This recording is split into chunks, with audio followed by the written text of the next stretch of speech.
What's that? Yeah? I don't know. All right. You should just ask yourself questions, maybe. I don't know. Mr. Reid, welcome to the Ryder Cup. Thank you. Glad to be here. Looking forward to it, are you? Can't wait. Give us your thoughts, Patrick, on being here. I look at the golf course today. Obviously, you've played here before, but how is it shaping up out there? How's it looking? It's awesome to be here, and the golf course is absolutely perfect. It's in perfect shape.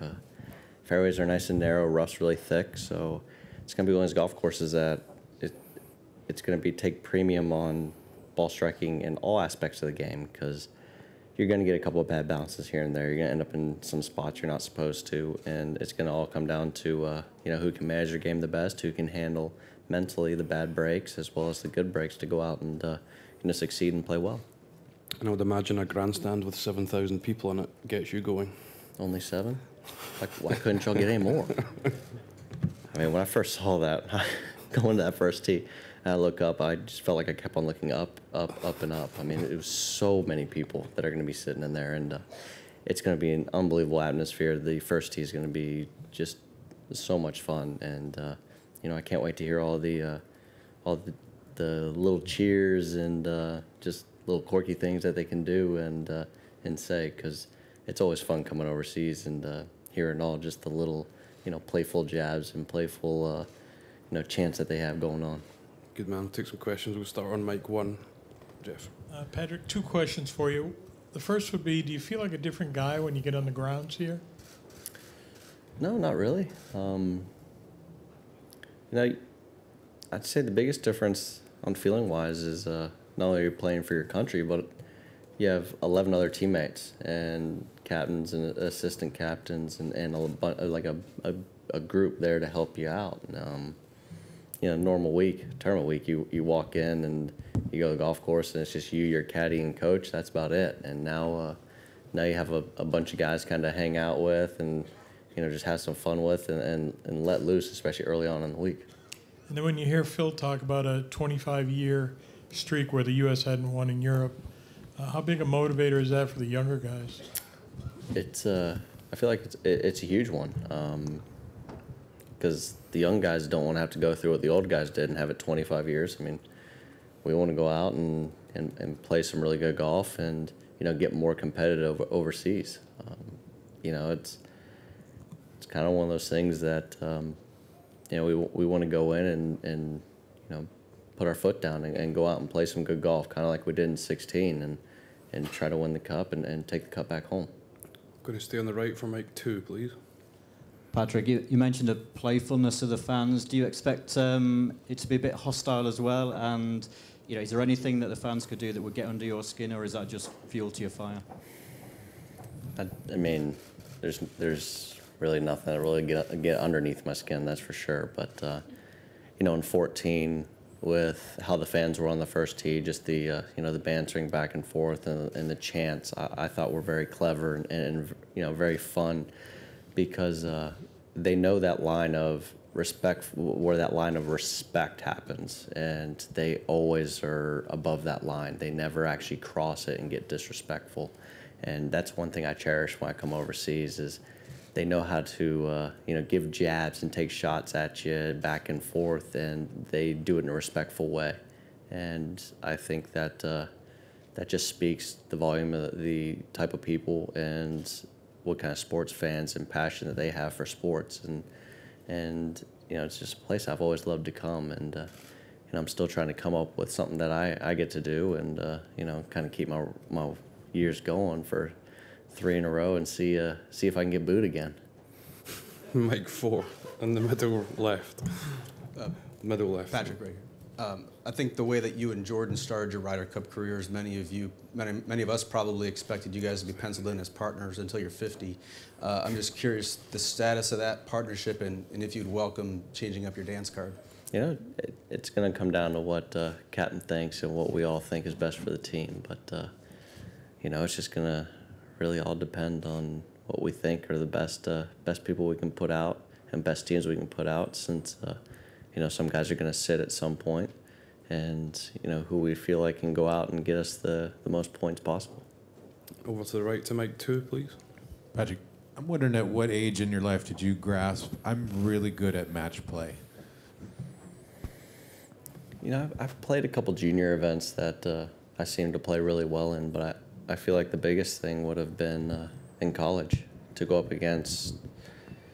I went against Chesson Hadley, Peter Uline twice, Harris English, and I went 6-0 in match play for the 2 years at Augusta State, and won the matches comfortably as well. And at that point, I knew that I already knew I felt like I was pretty good at match play, but at that point I was like, match play is fun. I'm going to go Mike 3, Karen. Patrick, last week at the Tour Championship, it seemed as if there were more fans following you shouting Captain America than Masters champ. And I was wondering what that is like for you, and just what does it feel like to have that moniker? It's awesome. I feel like the fans, especially back home, they're just trying to get me in that mindset and get ready to go out and get ready for Ryder Cup, being Captain America, and go out and playing. But, it's a good problem to have people either saying Captain America or Masters champion. Before I only had one of them, and now to have both of them, it feels great. But, this week I'm definitely Captain America. Number 4, Tim on your left. Patrick, part of the theme of this Ryder Cup is that Europe has 5 rookies. You obviously played tremendously well as a rookie. How were you able to do that? I think the biggest thing was, for me personally, I felt like I had something to prove. To be a rookie and kind of get on the team, and especially with how I played in college and match play, I felt like I had to come out and prove to myself that I needed to go out and play well, and win my matches, and just to validate that mindset that I had and what I did in college was how I felt as a match play player coming into the Ryder Cup, that I belonged here. I belonged to play well, and not just to be on the team, and I felt like that was the biggest thing for me. Go Mike 1, middle right. Patrick, Bryson was in here a little while ago talking about his excitement to play in a tournament where it's acceptable to show the kind of fire that he wishes he could show more often, and he cited your play. Is this a discussion you've had with him at all?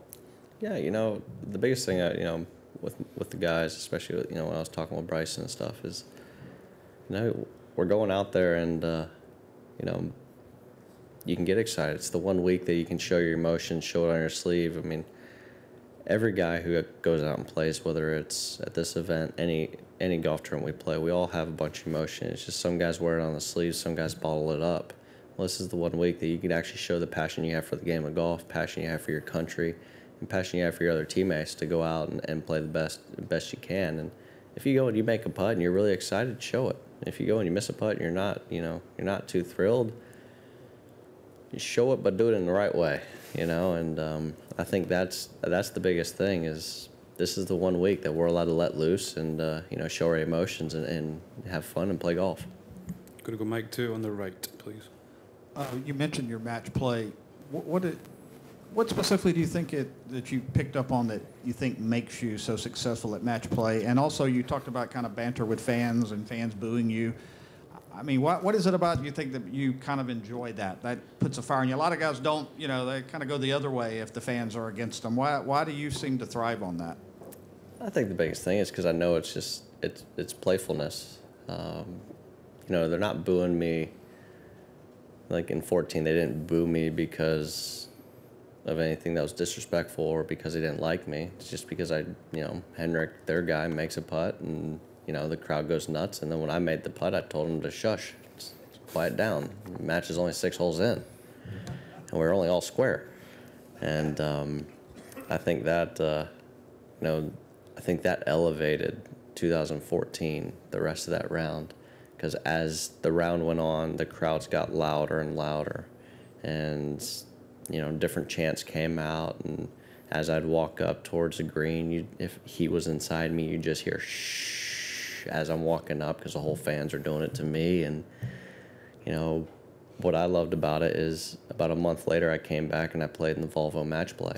And when I got there were at least 100 or 200 fans that were just following me religiously throughout the week, and the entire time they're cheering me on, and they really enjoyed me coming back and playing. And I felt like that's something that they really understand with me with how they are with football over here, and with how passionate they get on their team and stuff. I think they saw some of that passion that I have for the game of golf, and they respect that. And it's just something fun that to be able to come over and relish being, especially overseas. I mean, coming overseas, Captain America, I'm supposed to be the villain. Just like when Ian Poulter comes to the States, he's the villain. And so you expect to hear the fans kind of go back and forth with you. If it's not happening, that probably means you're not playing very well, and they're just like, all right, we got him in check. So, I love it when we can interact with the fans and get going, because there's no other events you can do that at. I think the biggest thing is it's a head-to-head battle. It's throw two guys in the ring, and then, now it's throw two guys on the golf course, and whoever plays the best is the one walking out of it. And there's so many different things that come into factor when it's a stroke play event. Depending on what time your tee time is, what wave you're on, how the weather is when you're playing compared to when the other guy's playing.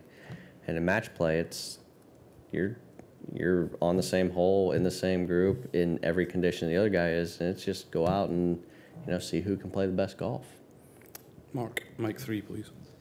Hey, Patrick. You mentioned the massive grandstand out there at 1. I just wonder what you remember of your first tee shot in 14, and what do you make of the whole dynamic of that first tee shot? So I would say that was, in 14, that was the worst tee shot I've hit in both my Ryder Cups throughout the entire tournaments. It's a 3-wood, at Glen Eagles, it's a 3-wood pitching wedge, if pitching wedge. And I go and I step up on the tee, and all of a sudden I get there, and my adrenaline is just through the roof, and I look around, and I feel like all the air has just gotten sucked out of the room when they announced us to hit. And yes, I skied it. I skied the 3-wood. I hit the fairway, though. I was 1 for 1. Hit the fairway. Those guys are having 9-iron and pitching wedge and green. I hit 3-iron. Ended up parring the hole, had the hole with the guys, which is good. But there's nothing like the first tee at a Ryder Cup. You step up on that first tee, and just the thoughts that go through your mind that, hey, I'm here representing my country. All these people are here. I mean, millions of people are watching back home, and just the juices that are flowing through you is just through the roof. And it's one of those moments you'll never really get to feel. And to be able to do it, in 14, 16, and now this year, it's an awesome feeling. I can't wait to get that whole entire grandstand filled up and see what that dynamic is like, having that many people around first tee. We're just going to have 2 more. Tim on 4, please. Patrick, more to that point, you and Rory were so high on adrenaline in that match. Did it even surprise you that you could be that amped up and play golf to that level? I didn't think I could ever get that amped up. I was so through the roof that during warm-ups, that's one great thing with Tiger being the assistant captain. He's watching me warm up, and he's just like, he needs to calm down. He needs to chill out, because I was overswinging. I was hitting the ball sideways. I was just like, let's go,